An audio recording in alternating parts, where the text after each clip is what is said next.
Nag-crave nga pala ako sa banana cake kaya dali-dali kong ginawa habang tulog yung mga anak ko. Naglusaw lang ako dyan ng 1/4 na butter at 2 tablespoon ng sugar. At pagkalusaw nga ng butter at ng sugar, inilagay ko naman yung mga saging. Overripe banana ang ginamit ko. 3 piraso ito at hinati ko lang sa gitna kaya naging 6. At kung tatanungin nyo naman kung anong klase ng saging ito ay lakatan. Mas masarap kasi at mas matamis. Sinet aside ko muna pala ito at gumawa naman ako ngayon ng butter mixture. Naglagay lang ako dyan ng 1 egg, 2 tablespoon ulit ng sugar. Haluin para malusaw ang sugar at isinunod ko naman ang 1½ cup ng harina. Suggest ko lang, mas maganda talagang sinisif muna ang harina para hindi ito magbuo-buo. Nilagyan ko rin pala ng 1½ tablespoon ng baking powder tapos hinalo-halo ko tas isinunod ko naman ang cooking oil. At nagdagdag din ako ng aroma ng ating cake. Naglagay din ako ng tablespoon ng vanilla. At pagkatapos nga ay minix-mix ko na at dito ko na nararamdaman ang pagkakamali ko dahil naglagay ako dito ng gata na feeling ko kulang ang sukat pero itinuloy ko pa rin. Ay nakaw.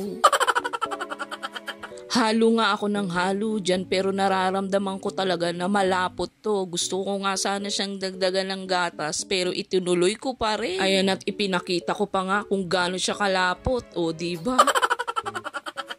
Ayan at isasalin ko na nga at halos ayaw mabuhos dahil sa kalaputan niya. Ay nakaw. Kung siguro sa mga oras na to napapanood to ng instructor ko, ay nako, siguro pinagtatawanan na ako. At pagkatapos ko ngang ibuhos ay pinantay ko ito sa kawali para na mamatakpan ng ating banana. Pinantay-pantay ko lang yan at inayos-ayos ko pa ng mabuti para maging ganyan ang itsura. O diba ang ganda? At ayan naluto na in just 15 minutes. Ops, walang kukurap. Tignan nyo kung paano ang gagawin ko. Tcharan! Biak! O alam nyo na kung saan ako nagkamali. Bukod sa kulang siya sa milk at nasobrahan ko pa ng pagluto. Tcharan! Durog-durog. Pero huwag kayong mag-alala guys. Nabuo ko yan. Tignan nyo, diba? Kasalanan talaga to nung nag-send sa akin ng video eh.